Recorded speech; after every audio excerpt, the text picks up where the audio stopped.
Hi there, we are live from our studios here in Kokomlemle on digital address GA 0992539. It's your home of fearless, credible and independent journalism. Our top stories this hour. About 6 hours of inferno at the Makola market as the military joins the Ghana National Fire Service to douse the fire, and traders vent on fire service personnel, blaming what they call delayed response for spread of the fire. We're live on the ground for updates.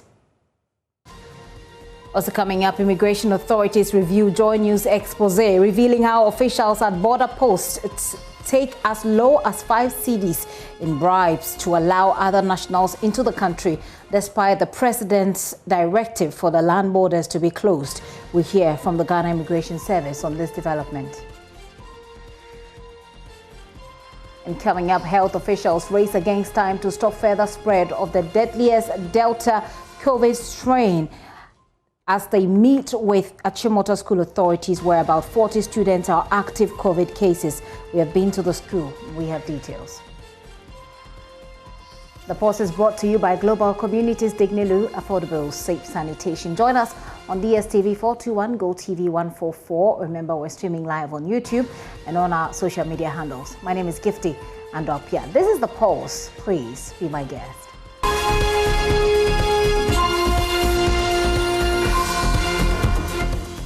Well, you've been seeing throughout the day visuals from the Makola market showing you how the inferno has raised up the investment of all the traders over there. Well, the Makola market here in Accra this morning, the inferno is reported to have started around 9 a.m. today on the last floor of the 3-story building that's in your shot at the moment. More than 50 personnel of the Ghana Fire Service have been battling to douse the raging inferno at the building that's also located opposite the SIC Mall. The traders have been lamenting the destruction of their properties, which they say runs into millions of Ghana cedis. They're also blaming the fire service for their delay in reaching the site. We'll bring you an excerpt from how it all happened earlier this morning. The Accra mayor and what he's been saying about the situation, about future plans to deal with the persistent problem of lack of water.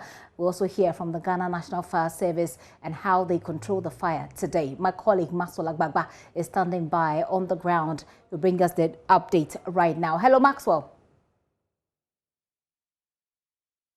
Hello, Gifty. Maxwell, I can see in your background, it looks like it's calmer at the moment. What have you gathered so far?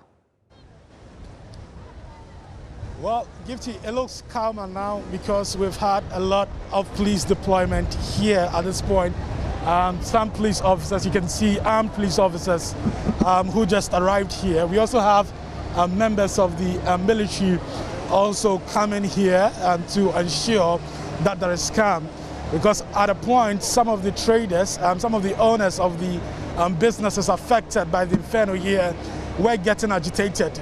And it was important for police officers and the soldiers here to maintain calm. So we've seen quite a number of them coming to the ground to ensure that there's at least some decorum here. There's some peace also for firefighters to continue fighting the blaze. What is also happening here is that a section of the road has been cordoned off to traffic. So what it means is that vehicles cannot use this stretch any longer. And that has caused a lot of traffic build up about 500 meters away from where I am standing. Not much has changed here. What is happening now is firefighters still using turntable ladders to douse the flames that started early in the morning. Information that we've been gathering from some of the eyewitnesses here is that there was a power outage and an attempt to use a generator here started the fire. Just some minutes ago, we have the Member of Parliament for Odododiodoo arriving on the ground. We'll be speaking to him shortly. Right after then, I'll talk to the National Welfare Officer. But let's try and interact with the Member of Parliament for the area, Nilante Vanderpool. He has done an initial assessment of what is happening here. Let's find out from him what is going to happen next and what the situation is going to be right from here. He's having a short interaction with the police officers deployed here. Let's Okay, whilst we wait for him, let's talk to the National Welfare Officer of Guta, Richard Yeboah. Benjamin Yeboah. Benjamin Yeboah, you're welcome to JoyNews. Thank you very much, my brother. Tell me, you know the shops very well, the shops that have been affected. Tell us, which shops are these, the shops affected? So the building you see houses a lot of shops. Some uses it for wholesaling, others for shops they sell in. And we have so many traders in there because some are dealing, I mean, you can imagine all variety of goods. As you can see, it's about a 4-story building. And it's been around for years. Okay. So you can imagine those who've lost their livelihood here. Majority of the traders have lost everything. So what kind of things do they sell in the shop? Because I see clothes, I see hair, I see quite a number of things. Are you able to tell us what it is? Well, it's a variety of commodities. They're dealing everything you can imagine, from wigs to clothing, to shoes, to jewelry, to plastics, to there's a pharmacy shop there. So you can imagine, it's a variety of items in that building. Yeah. As a National Welfare Officer, I'm sure but now you're thinking of what is going to be done next for the people who are affected. Obviously, I mean, thousands of Ghana cedis have gone up in flames. What is Guta going to do? What do you normally do in situations like this when you have some of the members affected by fire? First and foremost, we have to commensurate with them and tell them how we all feel for them. But this is a situation no one would want to have on himself, and therefore it's going to be a very hard time for all of them. But as an association, we'll listen to the traders, those who are our members and those who are not our members, because invariably they're all traders and we fight for traders.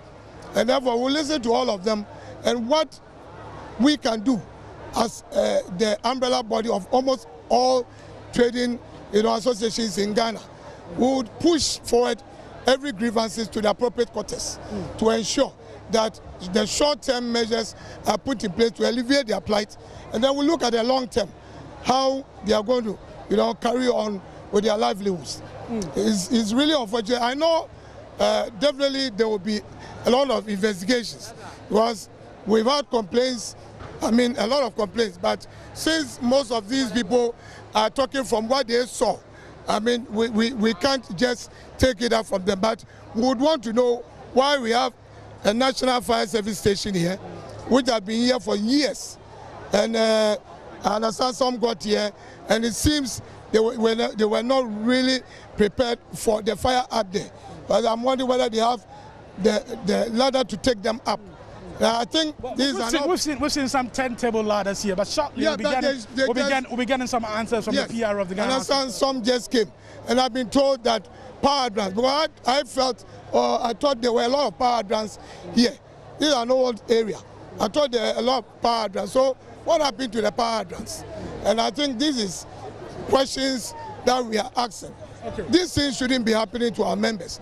Okay. Our members pay taxes, and they should get the proper, serene atmosphere to do their work. There have been concerns that looking at the spate of fire incidents in our marketplaces, it will be proper for your members to sign up to insurance so to mitigate and cushion them in instances such as this. But unfortunately, that has not been the case for many of your members. Yeah. What have you been doing as Guta to get them to sign up to insurance?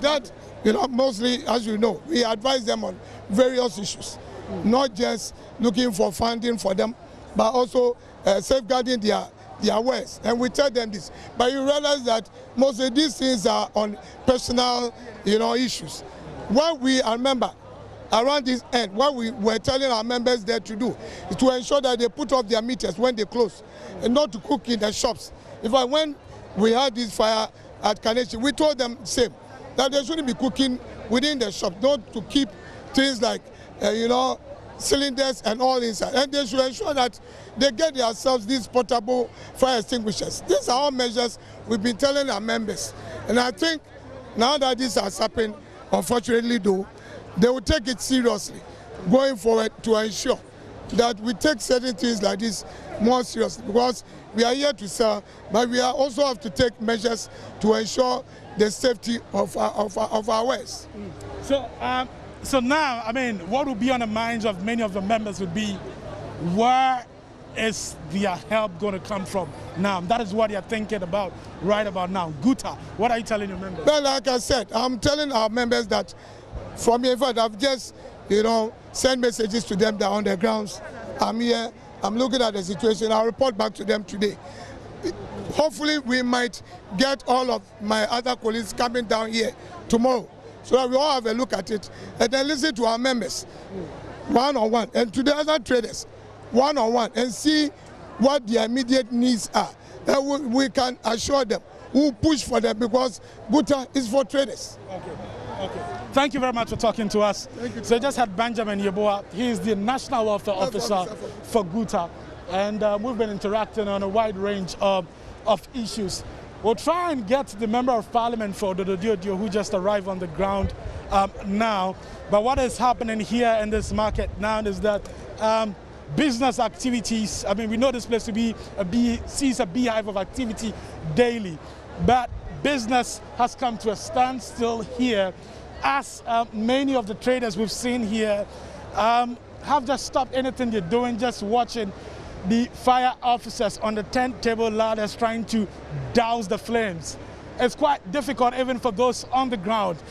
So you can just imagine what it is like for that firefighter up there who is trying so hard to battle the flame.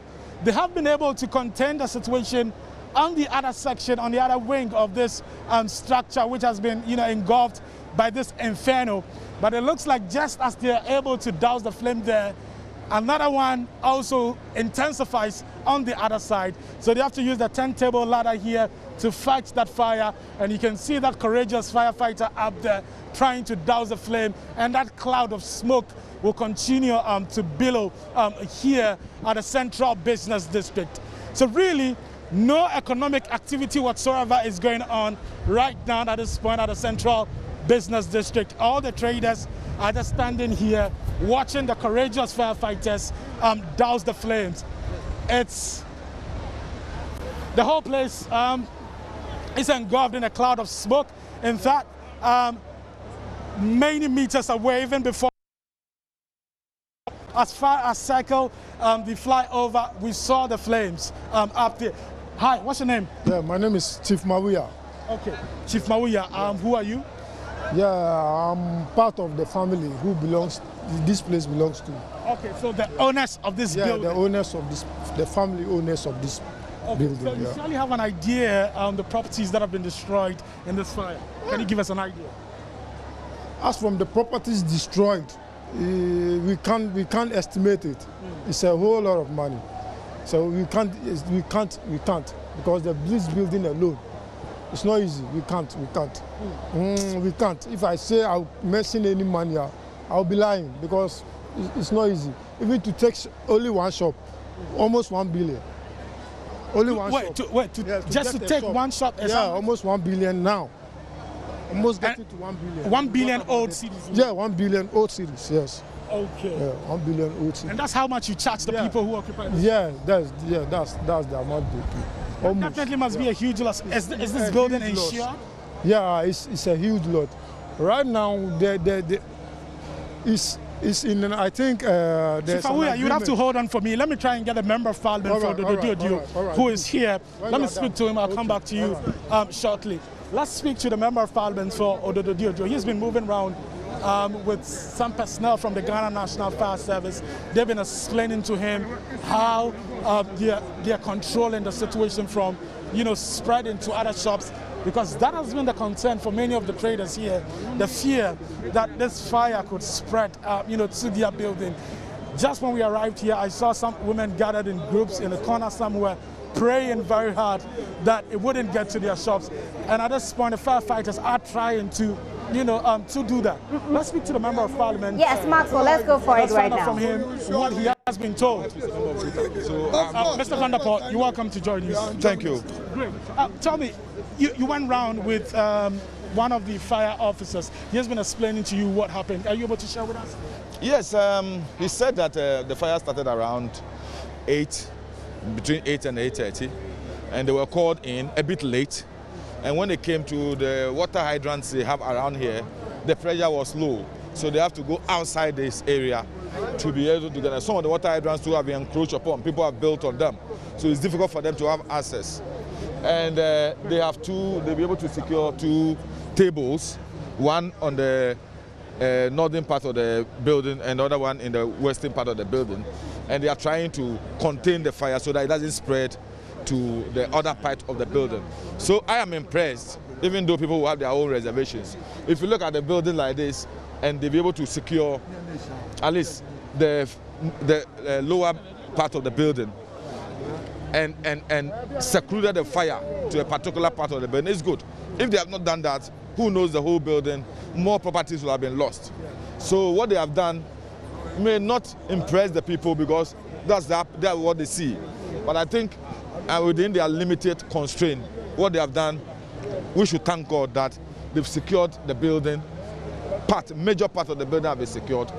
What they are left to do now is to see to it that the building's integrity is good so that they can be able to penetrate. Okay. So that if there are little bits of fire within the inside, they'll be able to do it. Okay. But one thing that we all observed, they pointed out to me, is a lot of illegal connections. Yes. Here in the market.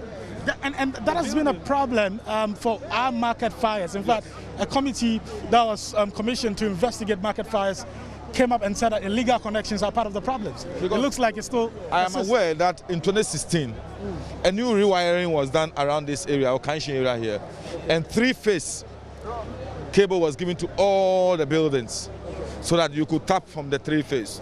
But still, just going around, I've seen so many, sometimes you have more than 20 to 30 electrical cables all bunched up in there. So I don't even know how they're able to observe this is my cable and this is your cable.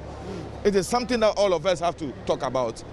Because when it happens that way, one, you make it very difficult for the fire service people to be able to detect where the problem is coming from precisely. Two, it makes it very difficult. You don't know which of the wires should be touched or not to be touched.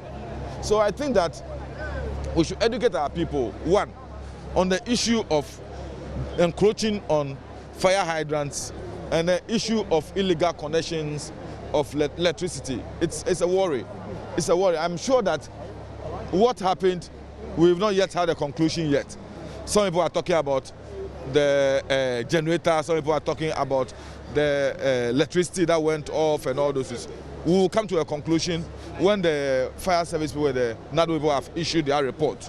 Then we'll be able to know. But these are observations that all of us have made. Observations that are made that is too much. Mr. Vanderpool, let's start first of all from the issue of fire hydrant, because we were told that when the fire officers first got here, I mean, they didn't have water in the water tender, and so they had to go to Carnation Circle to look for, water. But it's not worrying that for the central business district with a lot of shops, with a lot of businesses, there is no water in the fire hydrant, or the pressure wasn't there for them? This I will tell you is something that I'm very conversant with, because I've been an assembly member for this area before, and I'm done an MP. We have close to about 13 fire hydrants within this central business district area. Half of them have been encroached upon. People have built on half of them. Wow. And then the other one, people have virtually, dumped rubbish in there? Some people have done rubbish in them. The others two, people have tapped. People tap, illegal tapping of the fire hydrant. When they do their sewer system, they tap the water from it. So a lot of the fire hydrants we have in the system have virtually been encroached upon. So most of the time when they come, they get the pressure because they waste so much time getting water into the tank. That time when they are wasting, people will be insulting them and say, you're free almost 30 minutes, almost my say. But when the pressure is low, it could take about 30 minutes to be able to get a full tank. So sometimes they may have only one tank full at their office. If they come and they use that one and they get finished, then it becomes a problem. They have to depend on other sources. Carnation, STC, airport, the soldiers, the army, before they can, because by the time they go to get the water and come back, things will have gone bad. So we should have a way. When you look at the last report, the last fire report, and that was the Makola fire, there was a decision that there must be an auditing of all the fire hydrants and try and repair them where we think that the pressure has gone low. No. But that has to be a collaboration between the Ghana Water Company Limited and the Ghana National Fire Service.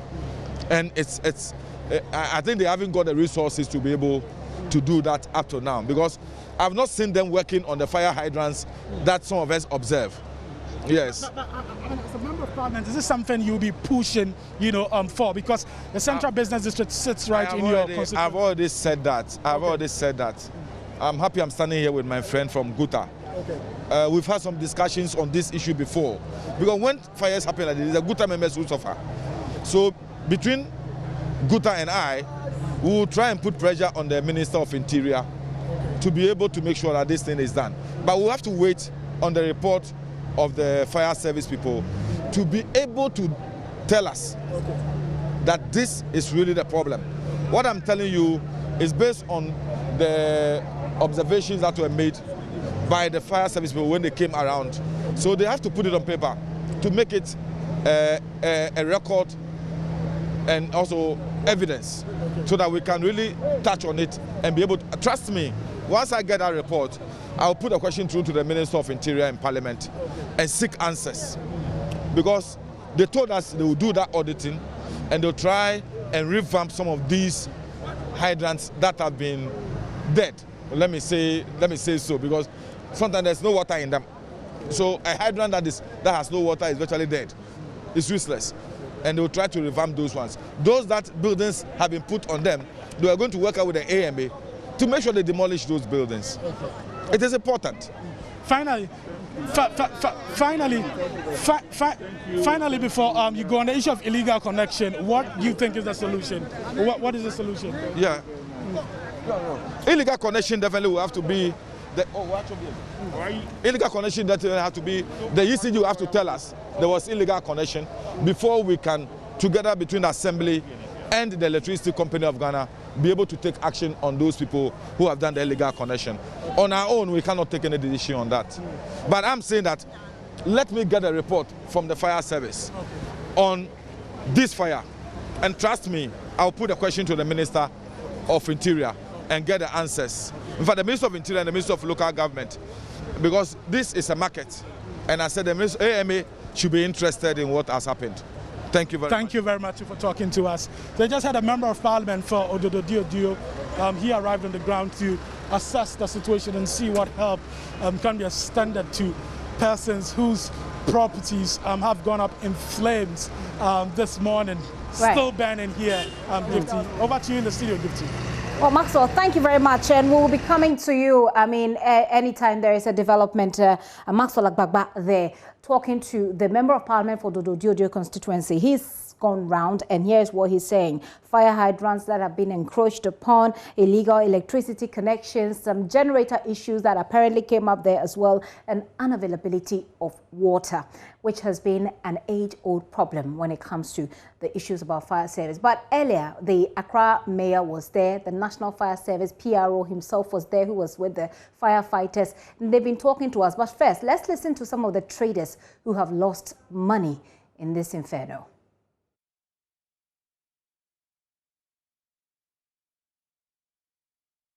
Oh, they should come to our aid. Our things are burning. It's burning. No, they should come. The fire service are not doing anything before the thing gets out of hand.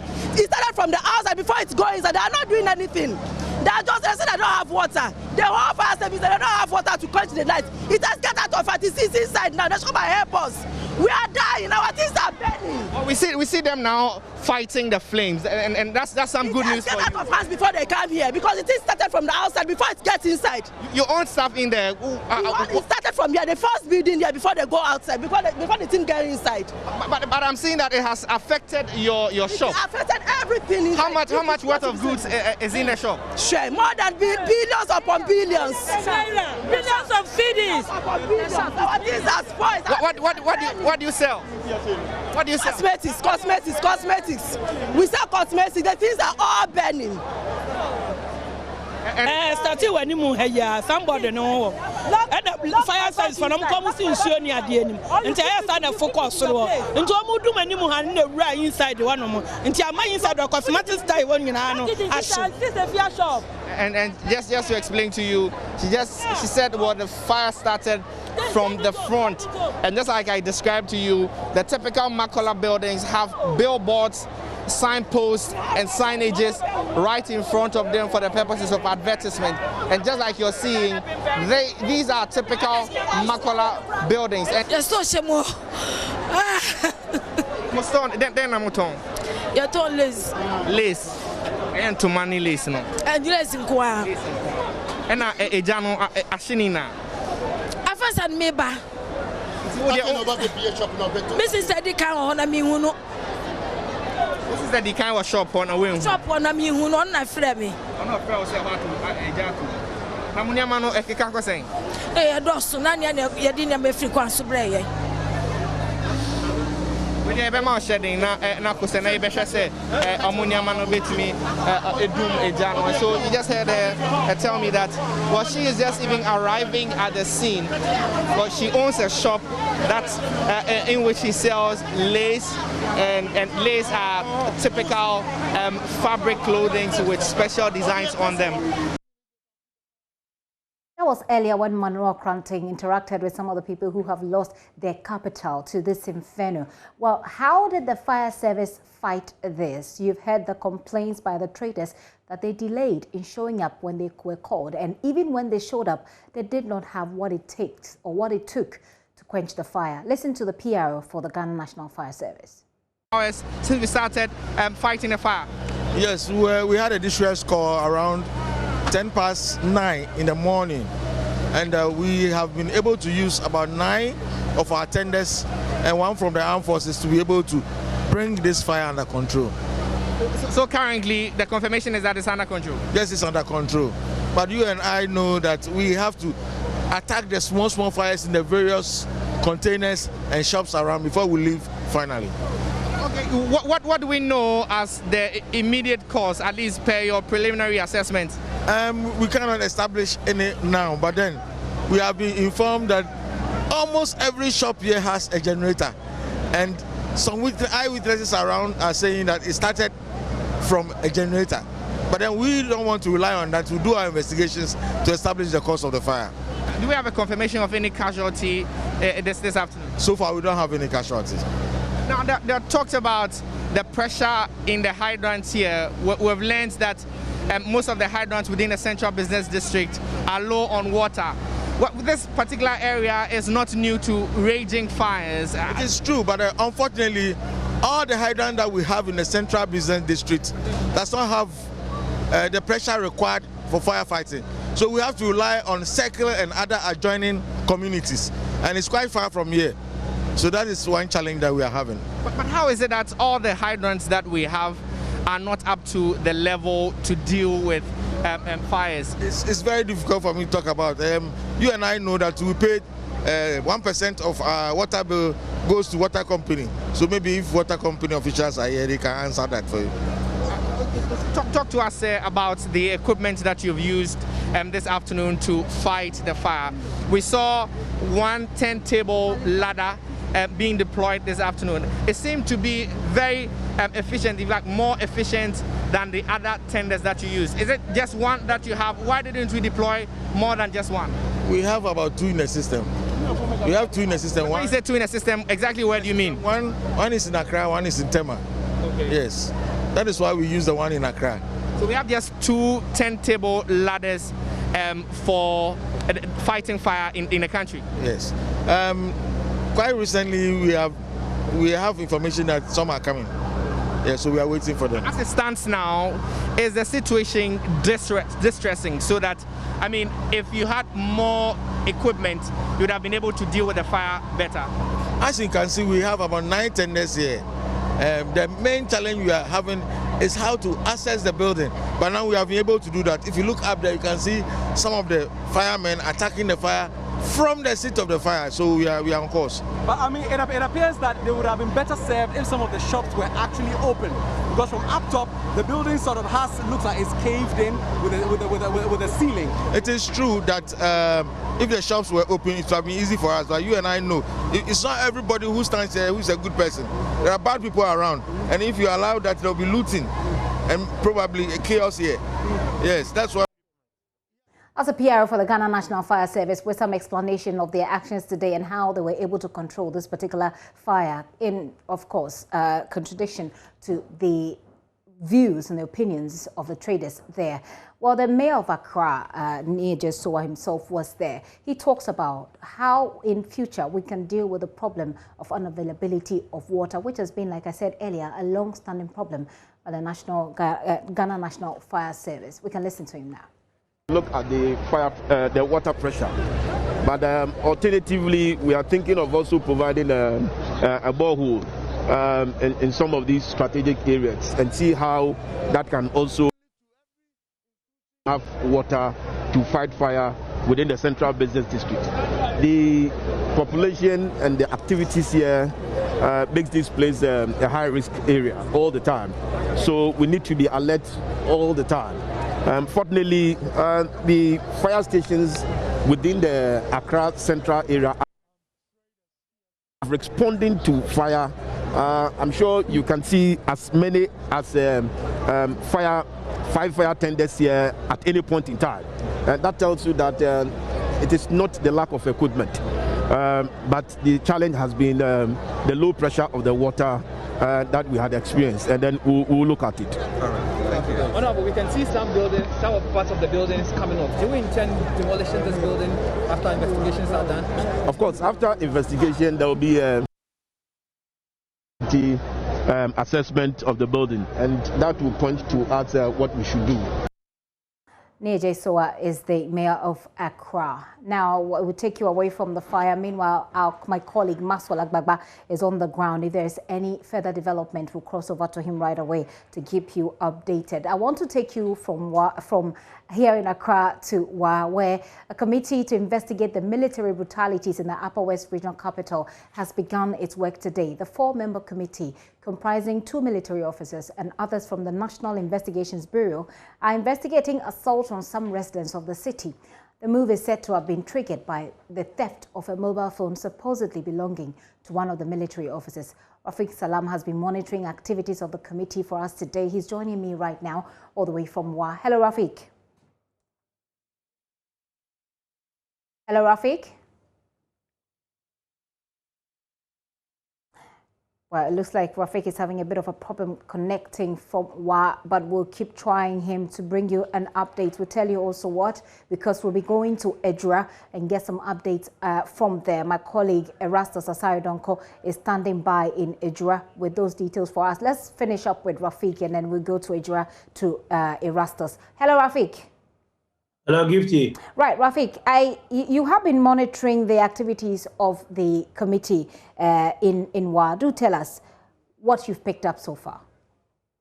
The committee arrived yesterday. It's a 4-member committee comprising 2 from the Military High Command and also 2 from the National Investigation Bureau, formerly known as the BNI. So they arrived in Wa, and so this morning they started work. So they first met the Upper West Regional Minister, Dr. Hafiz bin Sali. From there, they went to the Upper West Regional Police Commander, DCOP, and then also they also went to the director of the NIB, National Investigation Bureau, and they rounded their activities for today. And so tomorrow, they are billed to meet some opinion leaders and also some of the victims. But my information also, our sources also telling us that they have also requested that they want to have an office at the Upper West Regional Coordinating Council so that they will meet the victims there. Our sources also at the police station also revealed that 13 people so far have reported cases of assault against the rampaging soldiers And so out of this 13, 12 of them have also reported that their mobile phones were also smashed or destroyed.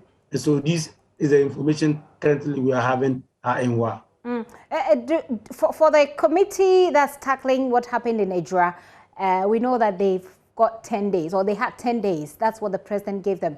Do we know anything about timelines for this particular committee? For timelines, they haven't told us about the number of days that they will be doing here in WA, and even this one is even under, it's not even under the cover of the media because it's close to the media. But the information that we are getting, top-notch information, has to deal with the man who is leading the charge. His name is his second colonel called Colonel BZ Ejura. He's the one leading the 4-member delegation. And so, but we are also, the information that we're having is that they'll be here till the close of the week. Well, Rafik, if there's anything else that our viewers ought to know before we move on from you to Ejura, do let us know. Otherwise, that'll be it for now. What is happening is there were a sea of people who were allegedly assaulted by these military men. But you know, there's a certain subculture of the people here who they don't like the police, no, the military, talking about complaints at the police station. There's even a subculture which is known here as Jabungini. Because of that, most of the people that were allegedly brutalized by these men haven't gone to the police station to report. And so that's why the numbers were still reporting about 13, if not the numbers that we had at the one municipal assembly, the one municipal hospital alone were more than 20. And so it's really a difficulty for the committee, which they are likely going to encounter here. But they also made a pledge to the people that they met that they were going to ensure that all the people that were allegedly assaulted, they will make them talk to them to unravel the truth about this particular issue. And so for now, the people are happy that at least they have seen people coming from Accra, the military command, trying to investigate this issue. But the issue of the apology that was rendered by the chief of army staff, yes, they said as for apology, it's good to render apology, but it doesn't heal wounds. Rafik, thank you so much for the updates there, and I'm sure we know that you keep your eyes on the subsequent meetings that they will be holding to bring us updates. Rafik Salam is our correspondent in the Upper West region. He joined me from WA. Well, from WA, let's head now to the Ashanti region, where members of the Ministerial Committee on the Ejura disturbances have been visiting affected families. They've been visiting affected families, led by the chairman, Justice George Kingsley Kumsin.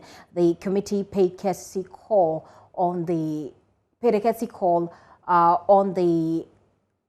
chief imam or chief of Ejura, I beg your pardon, Berima Osei Hwidie, and families of victims of the disturbances. Justice Kumsin has been extending invitations also to people with evidence and eyewitnesses to come before the commission to assist in unraveling the truth. We'll bring you more of that. But my colleague Erastus Asaridonko is on the ground. He's with the team at the moment. Erastus, what can you report? Well, so this afternoon, the committee tasked to investigate the disturbances at Ejura recently paid a visit to Ejura itself. In fact, they just left this street where we are currently. This is the home of one of the injured persons who has been discharged. So they paid a visit to the families. They went to the families of Nasir and the two others who died. They went there. They went to Kaka's family. Before then, they had gone to the palace of Ejura to see the chief of Ejura and formally invite him and his elders to the committee, that if they do have any evidence or they know of people who have evidence, they should come before the committee. And all this is happening ahead of the sitting which starts tomorrow at the Prempeh Assembly Hall in Kumasi. Initially, we thought it was going to happen in Ejura, but we've been told that for some security concerns, it needs to be pushed over to Kumasi so that people who have access to information, people who have evidence, could travel to Kumasi and feel free to come before the committee to give evidence in chief. In fact, he has been also talking about inviting the media. Specifically, he mentioned multimedia. And so invitations have been sent to us already to appear before the committee tomorrow to also tell the side of the story of what we saw in Ejura during the disturbances. Gifty. Erastus, let me just find out whether or not the team that has been, the committee that has been in Ejura has been well received with the necessary public confidence, to carry out their mandate. I must say, from the demeanor of the families and how they received them, I must say it has been very, very cordial. From their looks, from what they've been saying, they have so much confidence in Justice Kumsin and his team. They are also saying that they are going to pray for them, and what they want and they are expecting is that they will give them the truth, they will unearth the truth. And in fact, when the last family they visited, they combined the families of Kaka and the families of Nasir, and the children of Kaka were all seated. The wife of Kaka was there, and the family of Nasir Yusuf were also there, and they told them of their mission.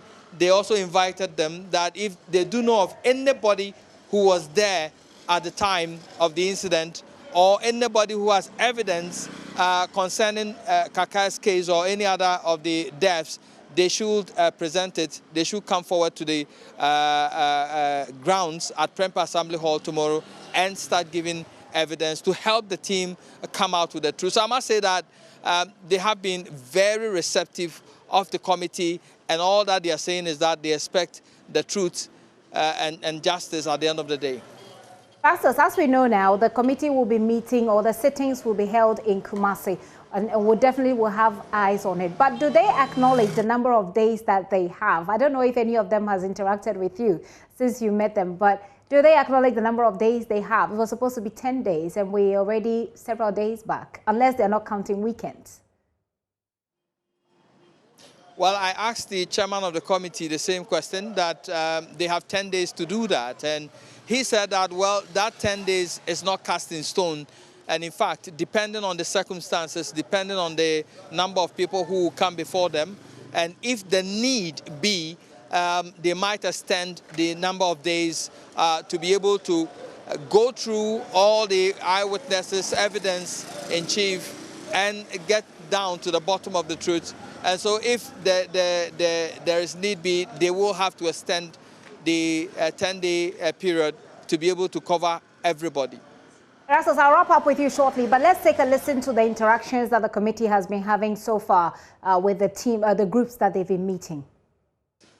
The chiefs and people of Ejura, to sensitize them and for them to know that we are starting our work tomorrow, so that they can also help us to unravel the circumstances and to make the appropriate recommendations. That is why we came to Kumasi yesterday in the evening. This morning, we have to start the ground preparation at Prempa Assembly Hall, where our secretariat will be based and where proceedings will take place. But we had no option than to stop whatever we are doing to come and meet the chiefs and people, so as to sensitize them, as I've earlier stated, for them to participate, because whatever took place, we were not here. They are the people on the ground, and I will put it, they are now the custodian of the evidence. So we came to officially inform them and to let them know that from tomorrow we are sitting. That is why we are here. What will be your terms of reference? Our terms of reference is to investigate, interrogate, and submit a report. What form will it take? Which parties are you inviting? Any person who has information or knowledge about what took place. You know, because Ejura is a big town, we wouldn't know whether Kweku or Amma was present when the incident took place. If I can use multimedia as an example, when the incidents were happening, some of your staff were covering, so we know that at least they... Another chairman of the committee there, as you can see, telling the media what his mission there is. Erastus, at the moment, it looks like, you know, several days have passed and so things are calm in the town now. The committee is there. People see that work is being done. Has this really calmed the nerves of the youth, especially of Ejura? Well, yes, a lot of water has passed under the bridge, and the youth we met today is a more calm youth than we met the other day. In fact, people are expecting what will come out of all these sit-ins, the truth that will come out, what government will do. And so there is a lot of expectation on the part of the people here in Ejura. The families as well are also crossing their fingers and following what will happen keenly. And at the end of the day, what they are saying is that they expect justice. So I must say that the streets are very calm. People are going about their normal duties, and there is more expectation from the committee in the coming days. Asos, thank you very much. I suppose that's all there is about information for this hour. Otherwise, if there's anything else, you can add it. Well, I must say that the chief, when we met him, he was ready. He said that they have other issues. And if I should quote him, he said that Ejura is turning into something else. And they will want to come to the committee and also advance that information to the committee. They want government to step in because there is so much violence now in Ejura than before. He refers to people who have come to Ejura and are perpetrating violence. They will want to bring all that to the committee, and they want government to step in. He was thinking of keeping the military here at Ejura for some time because of these things he speaks of. But that, he said, will be advanced in due course through the committee to the seat of government for consideration. So in all, I must say that he has been adding on to what the committee has said. They said they have other issues. They will present it when they meet the committee in Kumasi. Gifty.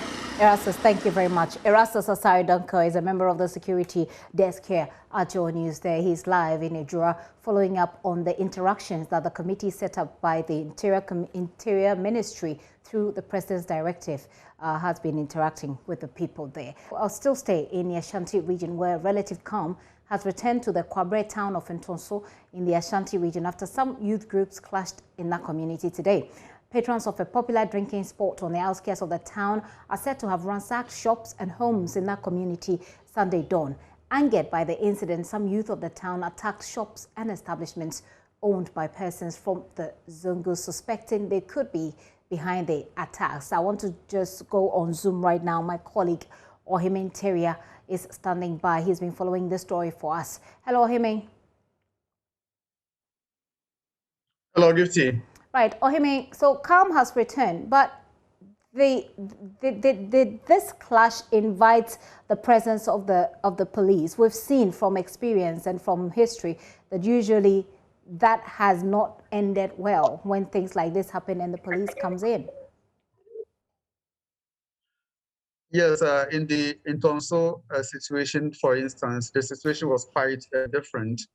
The police personnel deployed from both the Tafoin-Shaiso division and the regional police headquarters, provided enough security and gave assurance to everybody around that they were capable of maintaining security in this area. And they indeed live up to expectation by bringing the protesters, the angry youth who had then clashed at some point, calm them down until they also managed to organize a meeting in that community where the community leaders were in attendance, including the municipal chief executive and all the angry parties involved. So I must say the situation in Tonso was quite different from all the probably the police, interventions that we have seen in recent times.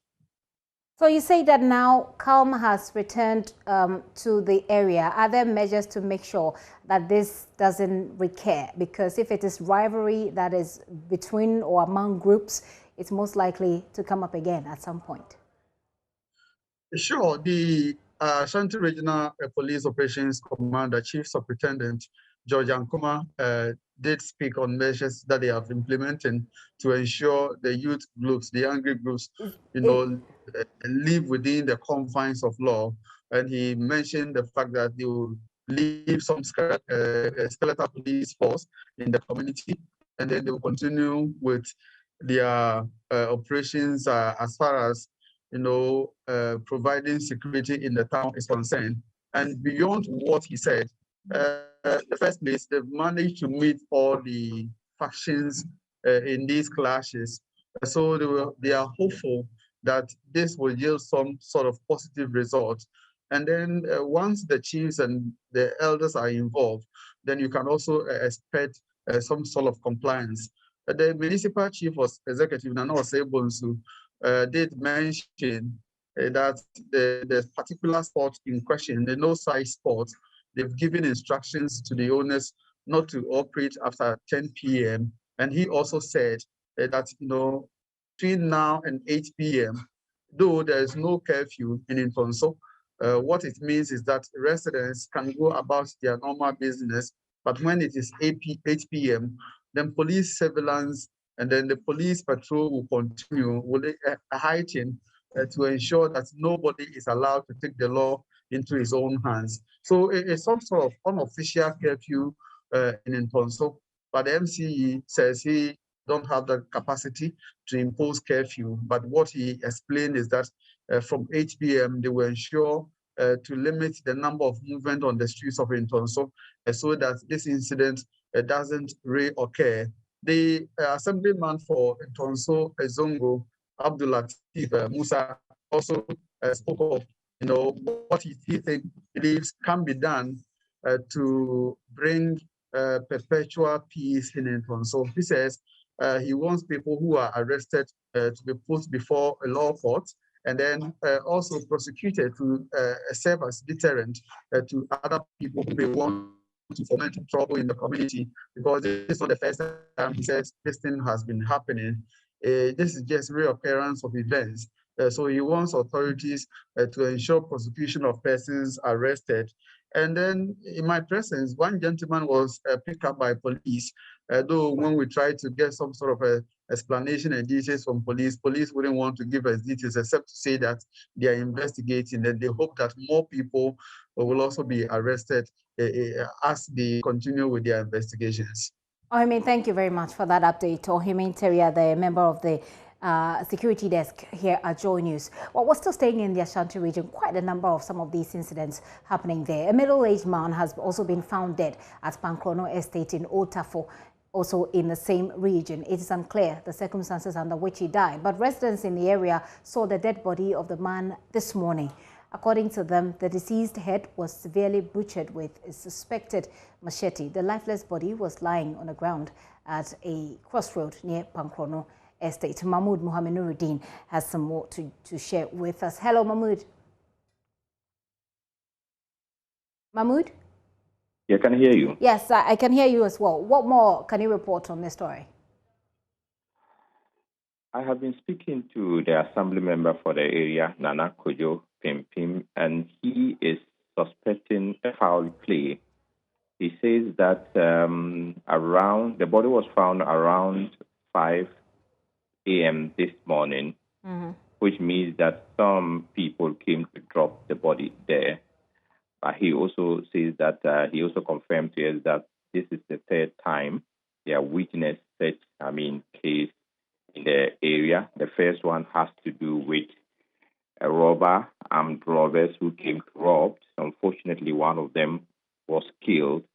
And the second one was between two friends, and the other one stabbed the other, and he died. And so they have witnessed 3 cases killing in the area over the past few months. Mahmoud, thank you very much. I don't know whether the police in the region has said anything about it, because this seems to be the second of such reports just between yesterday and today. Nana Ejura as well has a report in Feyase where another body was found dead. Was found. Has the police in the region said anything briefly? Not yet. We haven't heard anything from the police yet. We were trying to speak to police at Old Tafo, but at the time we got there, we understood that they had taken the body to the Kofonochi Teaching Hospital morgue. So we'll speak to the police to find out what measures they are putting in place to prevent some of these incidents in the region. Mahmoud Muhammad Nuruddin there reporting on the death of a person, a body that has been found, decapitated body. Well, speaking of decapitated bodies, another was found of a 33-year-old man at Feyase in the Bosome district in the same region, the Ashanti region. The victim has been identified as Israel J. Menu, an Uber driver. A search party of the police and community members led to the retrieval of the head about 20 meters away from the location of his body. Circumstances leading to his death are not yet known. Nana Ejura has a report. A woman in the area is said to have heard a loud cry, which ceased briefly. Some residents later found the fresh body of the deceased dumped on a pathway. The attention of the police was drawn to it immediately. Few minutes after 1, the police came in and picked the body of the deceased from the spot. Now residents, together with the police, have formed a search party to go into the bushes and help find the head of the deceased. It took few minutes to find the head, together with a mobile phone and a wallet containing cash. Assembly member Samuel Kwai says the deceased is unknown to them. We waited for the crime scene from Ashanti region. So they came, they did what they have to do. They made a thorough search for the head. And indeed, we went and found his head down there, getting close to the stream.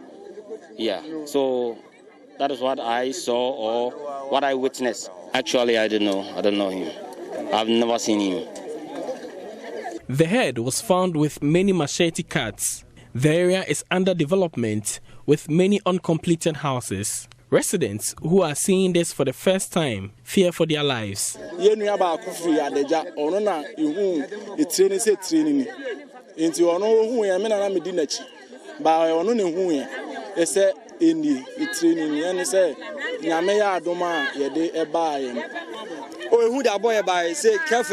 are living in fear.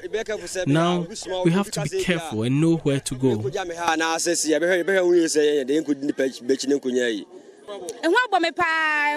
She says, I am sad and afraid. How can a human being commit such a crime?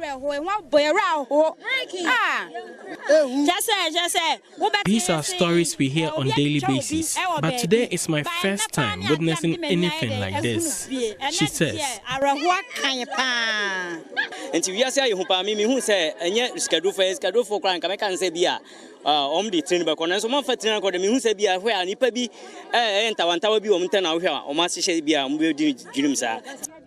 A white Toyota Vitz vehicle with registration number GE 317021 was retrieved from the scene. Crime scene investigation team from the Central Police Office have commenced investigations.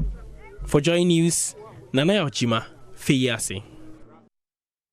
All happening very recently. We'll keep our eyes on it and hopefully get some answers from security authorities in the region. You're watching The Pulse with me, Gifty and our top story this hour. Fire has ravaged a 3-story building that serves as a shopping center at the Makola Mall. The Ghana National Fire Service is still struggling to put the fire under control, and they have done their bit. We are live on the ground.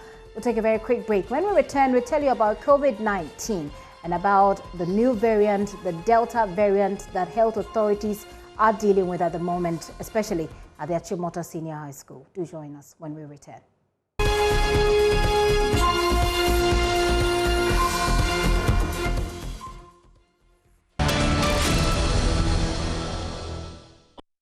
Welcome back. Thank you so much for staying with us.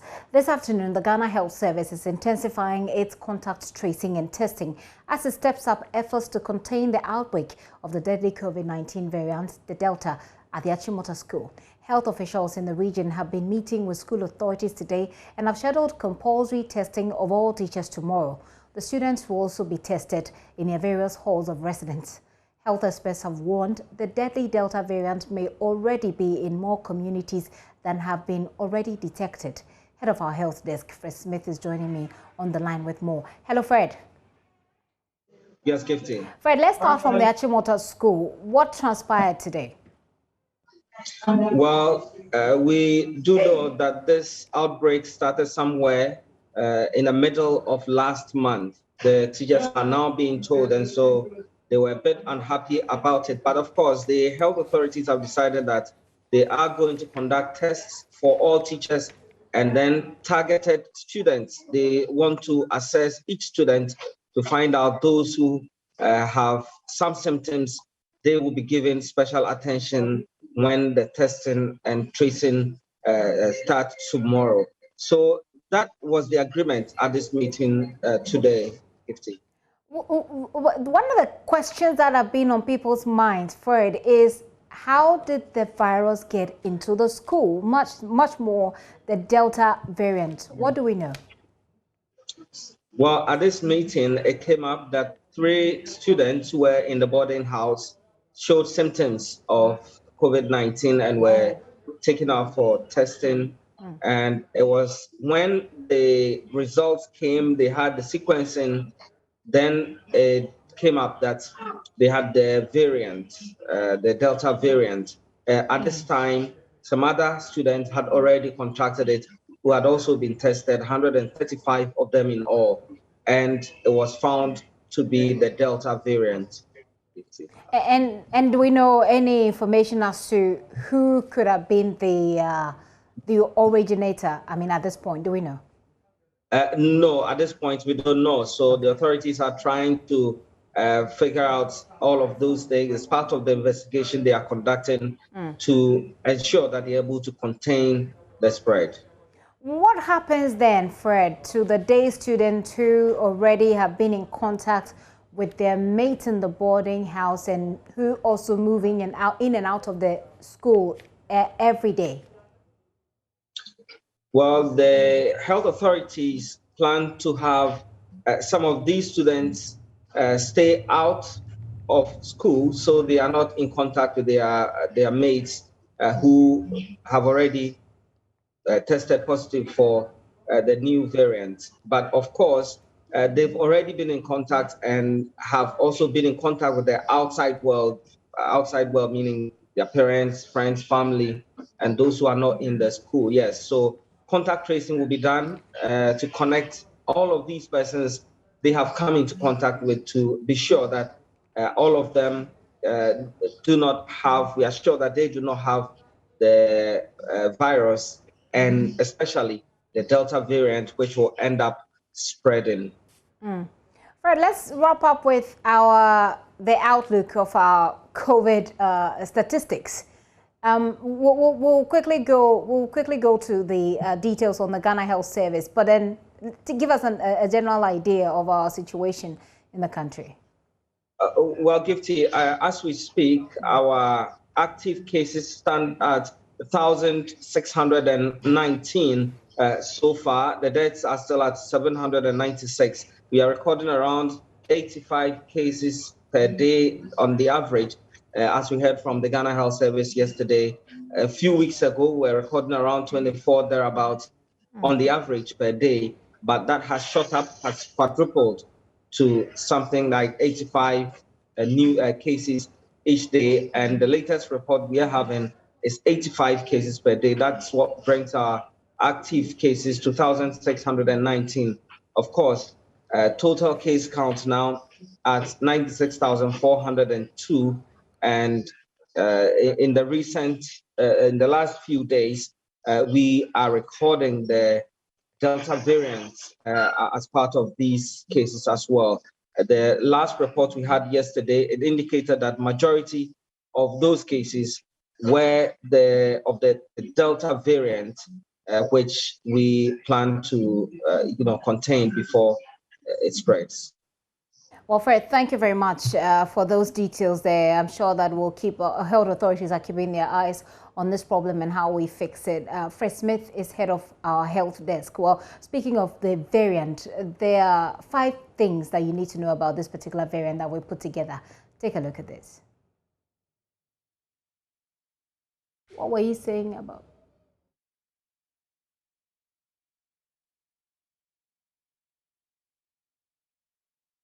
So there you go, 5 things you need to know about the new COVID-19 variant. That's the Delta variant is more contagious than other various virus strains. And then number 2, unvaccinated people are at risk. Number 3, the Delta could lead to hyperlocal outbreaks. That means it could spread really fast and quickly, and then we would have outbreaks all over the place. There is still, that's number 4, that there is still more to learn about the Delta variant. Indeed, there is still more to learn about the COVID itself. So this particular variant seems to have a lot of things we need to learn.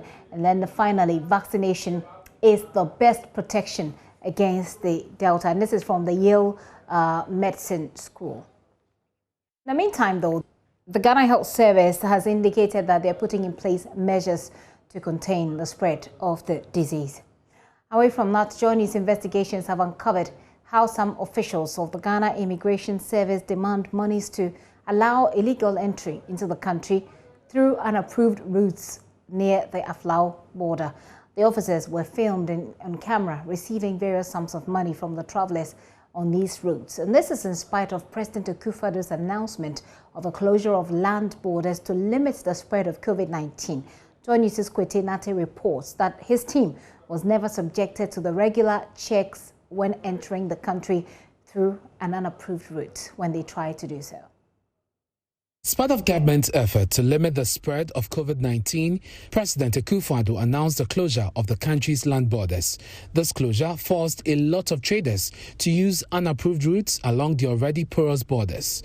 So the JoyNews investigative team went to Aflao to check how travelers and traders are able to cross the borders, which are supposed to be closed.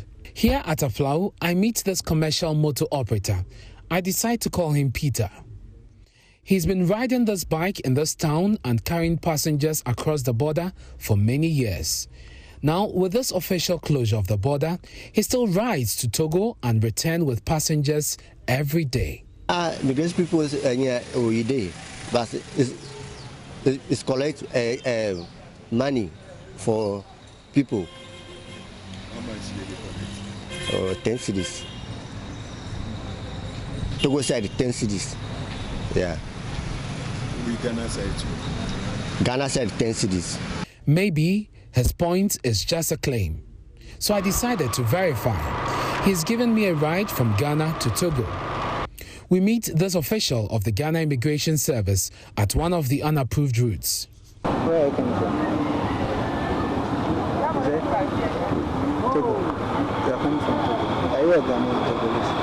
He's demanding 5 Ghana cedis to allow us use the unapproved route into Ghana. We pay him and he allows the investigative team entry. So me, I can tell you that you are not from Ghana.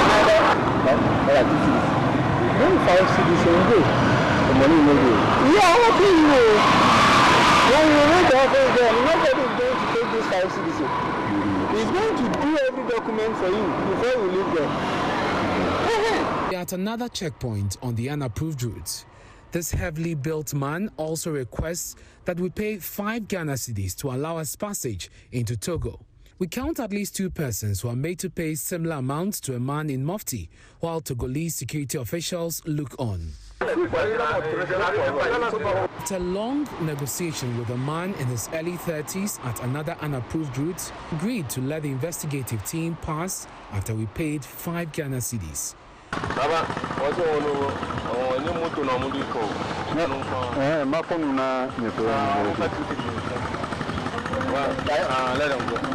After crossing into Togo, we meet a man in his late 40s.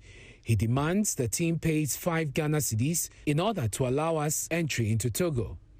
He rejects a 2 Ghana cedi offer on the basis that the money will depreciate when changed into CFA franc.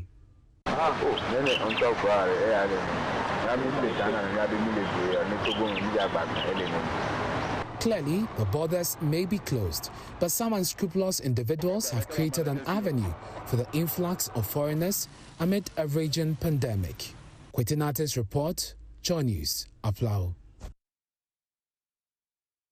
Well, head of Ghana Immigration Service Public Affairs Unit Superintendent Makola said they will probe the evidence and punish errant officers if found capable. He was commenting at this point when they had not seen the video. Listen. The borders of Ghana, as far as I know, is still underlocked. The president has not given any directives that the border should be open apart from the international airport, Kotoka International Airport. The borders are closed. And there are no fees charged at the points of entry, no. As long as one meets the requirements for entry or exit, that's when the borders were opened. Then you are free to exit the country or to enter. We don't charge fees at the points of entry or departure. We found out that some immigration officials and middlemen have pitched camps and take fees from individuals and either allow them into Ghana or into Togo. Is this something that has come to your attention? Yes, definitely. We work with intelligence as frontline border security agency. We work with intelligence, and this came to the fore, and the Comptroller General has given some directive to that effect to all border commanders, even including regional commanders, to ensure that they constantly monitor their officers on the ground, especially at the patrol bases, and also ensure as a means of deterrent that officers on patrol or on field operations wear their name tags, so that if anyone should misconduct himself or herself, then the members of the public can identify them by name and make an official complaint. And also, they are also to have constant engagement by visiting the officers on the grounds, to interact with them, and apart from raising their morale, to also to ensure that they conduct the operations within the confines of our regulations. We have found some officials and even middlemen who are taking advantage of the closed border, and even those who use unapproved routes and are taking monies from them to allow them entry. We were actually part of a team that experimented this. If this comes to your attention, what does the Immigration Service intend doing about it? If we watch what you have, and yes, it shows or depicts officers of the Ghana Immigration Service misconducting themselves in such a manner as you are describing, I believe the appropriate sanctions will be meted out. Somewhere last year, yes, again, I said based on intelligence, 4 officers at the Aflaw Sector Command who misconducted themselves in the way you are describing now were immediately interdicted by the Comptroller General. And that's Superintendent Makwata there, I beg your pardon, speaking to my colleague Kwetinaate, who conducted this investigation. Well, we're told this afternoon that the update is that the immigration authorities have reviewed the film, and they will subsequently communicate what the next actions will be. In the meantime, I take you to Parliament, where the minority is disputing claims by government that the deadly Delta strain was detected in Ghanaian community on the 1st of July this year. According to the NDC MPs, the Delta variant of SARS-CoV-2 has been within several Ghanaian communities across multiple regions for a couple of months, and it's surprising that the government was silent on the need to inform the public. Addressing the press, the minority spokesperson on health, Kwabena Minta Akando, said it is an indictment on the effectiveness of measures rolled out by government at the entry point.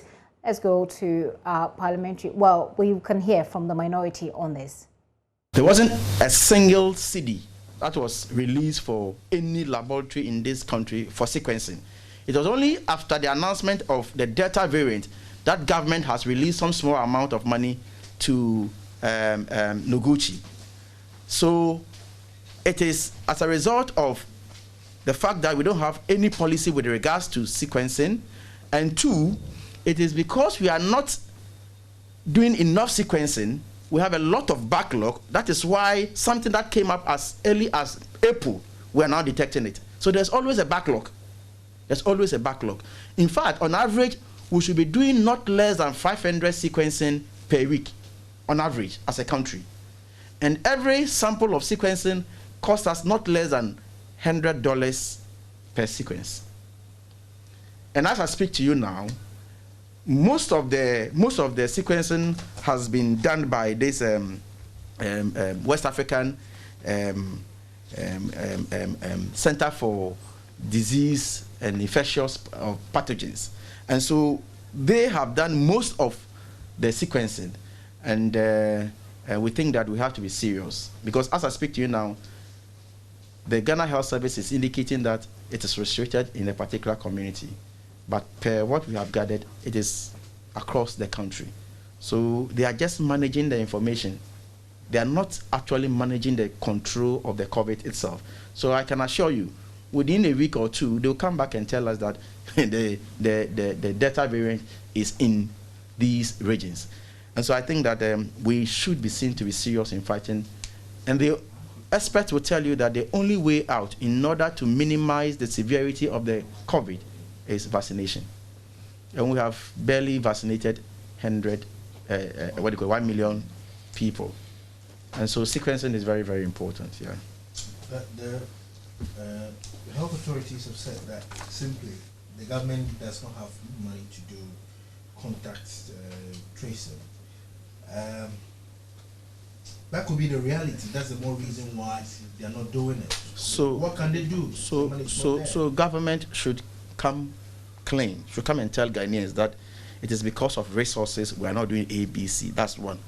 Number two, is it not curious to hear that after spending 19 billion Ghana cedis in the management of COVID-19, we don't have money to do testing? And you and I know very well that now if you go to some of our labs, if you are not referred to that particular facility and you say you are going to test, you'll be charged some amount of money to pay. Meanwhile, government is supposed to even move to the communities to do mass testing. We should encourage people to come and test. But if you are going to test and they are charging you, what will be the motivation for testing?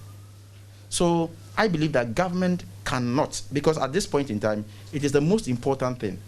If government can afford to hire a jet at £15,000 per hour, and government comes back to tell us that they don't have money to do testing, it's quite unfortunate. Kobnaminta Kando is a minority spokesperson on health. This is still The Pulse. Take a very quick break. When we return, we'll take you to the Pantan hospital, where today there was a meeting between the protesting staff or health workers and, of course, the Deputy Minister for Employment and Labour Relations, as well as representatives from the Health Ministry. We'll tell you what government says it is doing to resolve the problems they have once and for all. We'll also tell you about the Siamese twins, the Bansa twins, what has become of their case. Well, we understand that the state will take care of the surgery. Details of that when we come back. Do stay.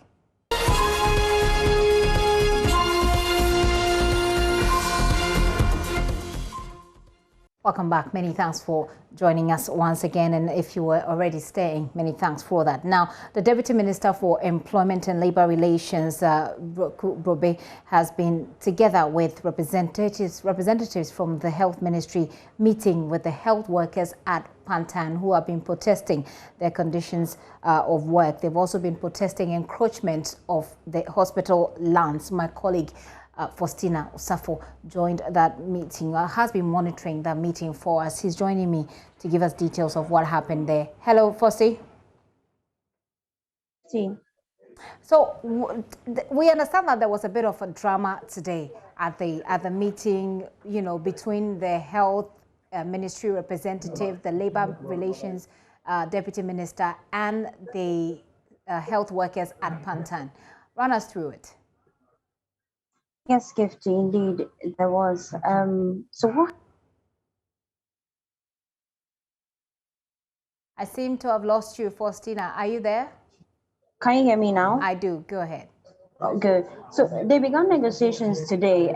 So what happened was that On Friday, 2nd of July, the leaders of the association, which is the Concerned Staff Union, met with government. And when they had a meeting, they happened to have signed an MOU. They appended their signature to an agreement drafted by government, which, among other things, promised that there would be a presence of security if these individuals, which are the health workers, return to work.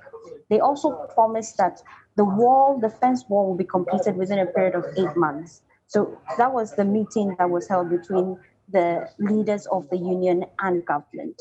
But after negotiations had closed, the next day they had meetings with the members of the union, and members said, "You went ahead to act without our approval, so we are not going to go according to this agreement." And that's the reason why they had fresh negotiations today at the hospital premises. Okay. Now, key among the things they were kicking against was basically conditions of service. Okay. Key among them was security. They cited that illegal structures have been erected around the premises, and so individuals who were in the premises were people who were posing a security threat to members of the union. And so whilst they were having negotiations, the staffs refused to agree to whatever agreements that their leaders had signed. And so in a desperate attempt to get the staffs to resume work, the Deputy Employment and Labour Minister kept on engaging them. He tried to get the understanding, tried to ensure that the government had the best interest of the staffs at heart, but then they were unwilling to listen. So while negotiations were ongoing, all of a sudden it was interrupted by some unidentified men. They happened to have found their way into the meeting, which was supposed to be a closed-door meeting between the staff and then government. And then these men were alleged to be land guards, some of whom may have sold parts of the property to private developers. And so staff, having identified some of these men, they agitated, tempers were high, and they were demanding they leave the premises. In fact, a staff who spoke to us said they heard one of the men saying, "Take pictures of them. We need to identify them." So at that point, they were afraid, thinking that probably this man had some hidden agenda of some sort. So they went ahead and started, enforcing their rights, ensuring that these individuals left the premises. In the process, there were blows thrown. It was quite amazing. But then the police came in, pick up 4 of them came in to restore calm, and then negotiations continued. Was anybody, I want to go into what agreements, the negotiations came to, but was anybody hurt in this process? Well, the man in question who was still around the scene when the police arrived, he was bitten by some of the staff members. So you could see parts of his face was swollen, but that's the only harm done him. Okay. The police whisked him away. So right now, I'm sure they're going to do investigations and get to find out who they are, why they were there, and why they sought to be a part of a meeting that was supposed to be private in the first place. Okay. Firstly, wrap up for me with the information as to what the negotiations came to. Have the workers now agreed to go back to work?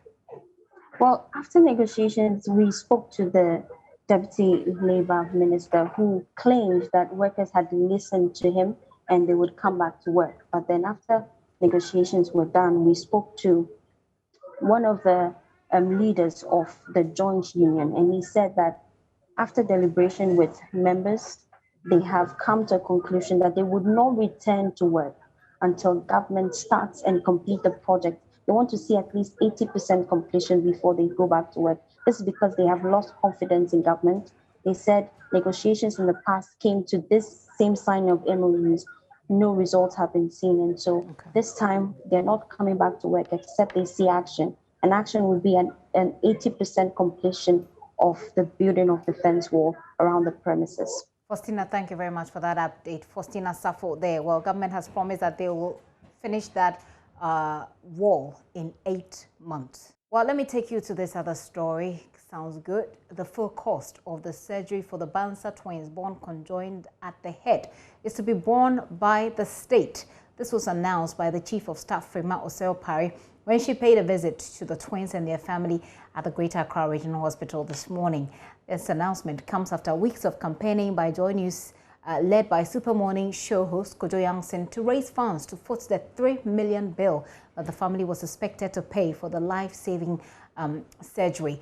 Kojo will be joining me via Zoom, but let's listen to the Chief of Staff. Right, Kojo is on. Kojo, it's good to have you. I want us to just listen to the Chief of Staff, Freho Seopai, make that announcement earlier today.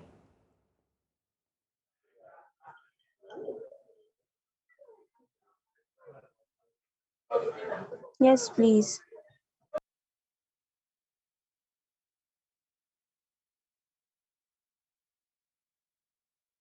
Strong belief in the capacity of Ghanaians to stand to the test of both economic and social development. Amen. And hence our Ghana Beyond Aid agenda.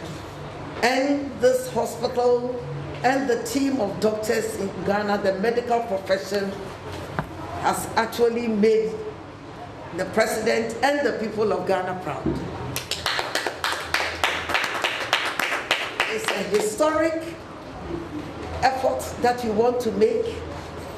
I am glad that you are working as a team. You are drawing expertise from all the various medical facilities and even those abroad. And as the Chief of Staff, Freho Seopai, my colleague Kojo Yangson is joining me via Zoom for a very quick conversation on this. Hello, Kojo. Kojo, do you hear me? I think you're muted. Quickly. I hope you can hear me now. Perfectly, I do. Kojo, this must... I hope you can hear me. Yes, this must have come as very, very pleasant news. So what more details do you have to share?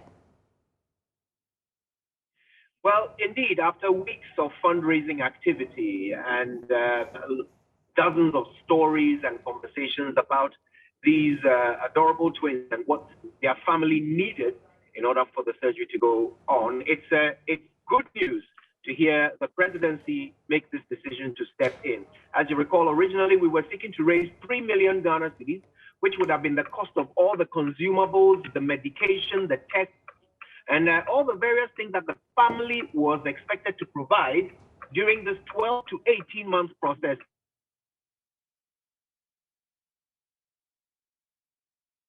Kojo, it looks like I'm losing you intermittently. Can you come back again? Do you hear me now? Okay, Kojo, I lost you. Medical equipment. I lost you at a point, but do wrap it all together for me. Yes, government has decided, in addition to footing the bill for the equipment, to also foot the bill for the family. So that comes up to a 15 million Ghana cedi bill. Of course, we are interested in the children getting the surgery done. So we'll continue to monitor the situation. We'll continue to observe the timelines for the delivery of the money. And the family, of course, still needs the support of Ghanaians, because once this process is over, they cannot return to a single bedroom with these twins once they've completed the surgery. So all the support that they can get is still needed. What kind of feedback are you getting, Kojo, on the back of this as we wrap up and wait for the timelines and the other modalities, you know, to make this happen? Well, there is a lot of excitement. People feel quite pleased that the presidency has responded in the way they have. They consider it a result of all the hard work that we have been doing at JoyNews to bring attention to this, the plight of these twins. And we've received several messages from people who are very pleased that this outcome has emerged. And we're hoping that, of course, once the promise has been made, it will be backed swiftly with action. Kojo, thank you very much. It will be backed swiftly with action is all we expect from now. Kojo Yangson, the host of Super Morning Show, and hopefully we get the Bansa twins separated in good time. Now, the national chairman of the New Patriotic Party, Freddie Blay, is entreating his counterparts in the National Democratic Congress to develop policies and programs that can win elections, he says. This, he believes, is a more pragmatic approach towards fixing the country. He said of what he says is undermining of the political processes of the current government through agitation and propaganda, as he puts it. on social media. He's been talking to us. Facility, when completed, would bring an end to the over 30 years of operations of the party in a limited-spaced rented apartment. The Volta Regional Chairman, Makola, lauded his predecessors for their roles played in developing the party. He detailed what necessitated the construction of the regional headquarters. We cannot continue to build and live in mansions as beneficiaries of the legacy of the elephant and yet deny the elephant a decent and a suitable abode.